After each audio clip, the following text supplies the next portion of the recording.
నిగ్గదీయాల్సిన అవసరం ఉన్నది. అంతేకాదు ఇవాళ ఊర్లలో ఇంతకుముందు మన జనగామ గాని ఈ ప్రాంతంలో గాని కొన్ని చోట్ల కాళేశ్వరం నీళ్లు వస్తాయి. జనగామ ప్రాంతంలో ఉన్నట్లయితే దేవాలయాలకు వస్తాయి. మేము గత 3 సంవత్సరాలుగా 2 పంటలకు అన్ని చోట్ల నీళ్ళు ఇచ్చినాం. ఎందుకు దేవాలయం నుంచి నీళ్ళు ఎత్తిపోయలే? తపాసుపల్లి ఎందుకు నింపలే? మద్దూరు దగ్గర ఉన్న బ్లద్నూర్ రిజర్వేర్ ఎందుకు నింపలే? మా పంటలు ఎందుకు ఎండగొట్టిందని చెప్పేసి మనం తప్పనిసరిగా తీసుకోవాలి. కాళేశ్వరంలో భాగంగా ఉన్న తుంగతుర్తి గాని సూర్యాపేట వరకు కూడా నీళ్లు ఎందుకు వాళ్ళు ఇవ్వలేకపోయినరు? 3 సంవత్సరాలు మనం ఇచ్చినాం. కాళేశ్వరంలో నీళ్లు ఎత్తగలిగి ఉండి కూడా వాళ్ళు ఎత్తలే.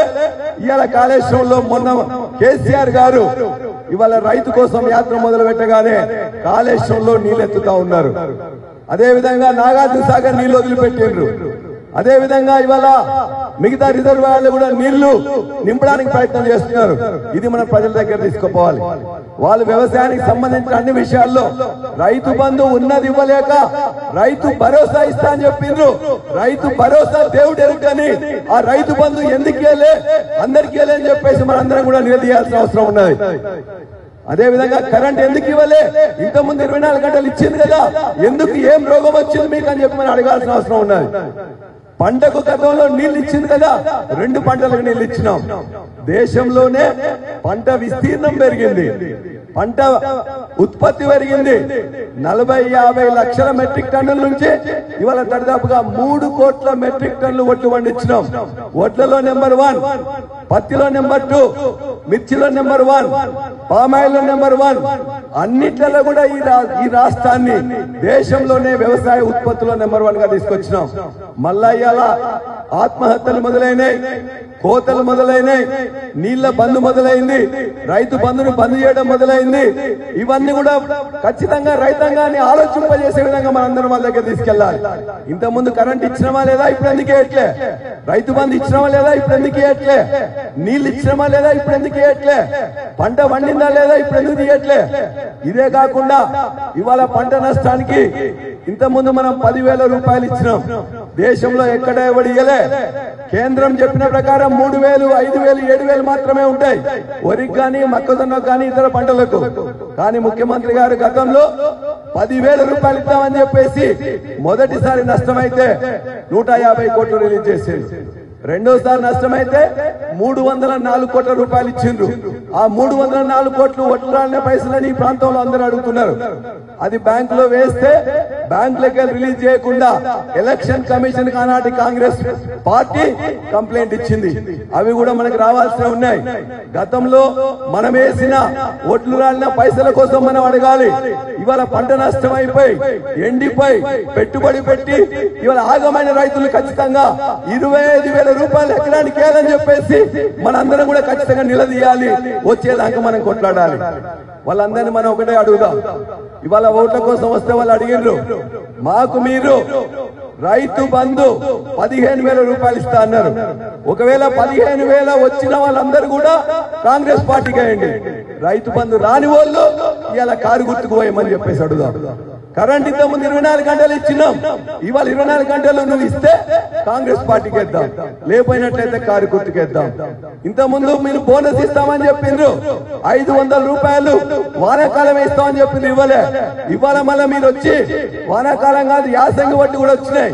ఈ యాసంగి వడ్లకు మీరు 500 రూపాయలు మీరు ఇస్తే వాళ్ళకు ఓటేయండి, లేకపోయినట్లయితే ఖచ్చితంగా మన కారుకి ఏమని చెప్తాం. అన్ని విషయాల్లో కూడా వ్యవసాయ రంగాన్ని కానీ మిగతా విషయాల్లో గత 10 ఏళ్ల ప్రభుత్వం మనం ఏం చేసిందనేది ప్రతి కార్యకర్త గాని వాళ్ళు వెళ్ళాలి.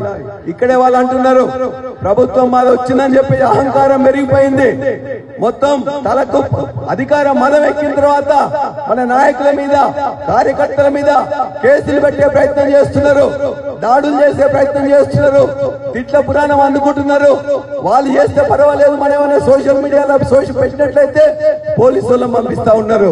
పోలీసు వాళ్ళకు కూడా చెప్పినాం, అధికారం శాశ్వతం కాదు, అధికారం వస్తూ ఉంటది పోతూ ఉంటది.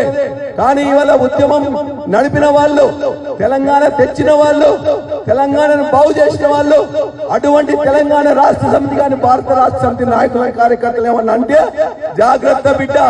ఖచ్చితంగా ఇవాళ అందరం కూడా ఆనాడు పిడికడి మంది ఉండే తెలంగాణ సాధించినాం. ఇవాళ లక్షలాది మంది ఉన్న తెలంగాణ రాష్ట్ర సమితి భారత రాష్ట్ర సమితి సమితి కార్యకర్తలు ఎవరు కూడా వెనుకడిగారు.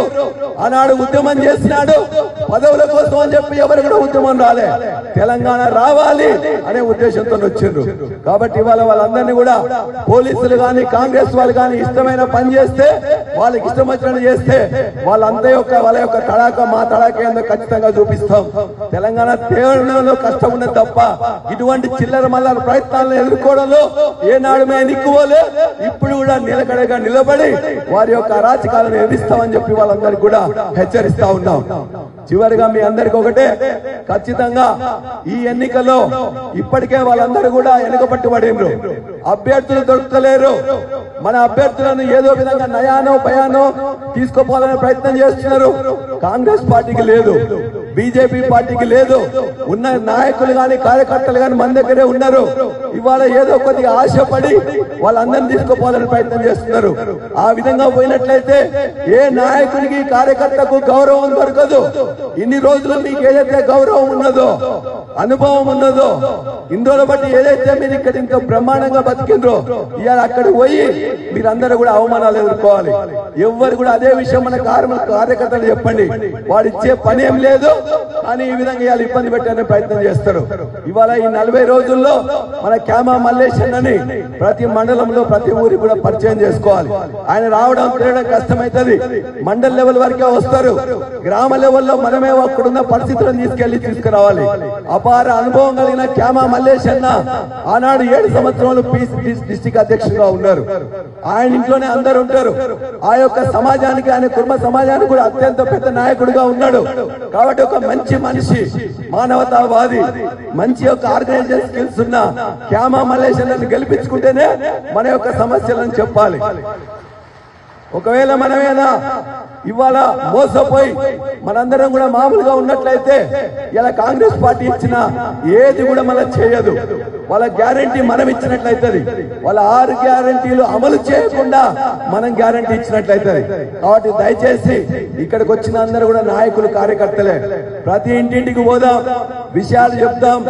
100 రోజుల్లో వాళ్ళు ఇస్తారన్న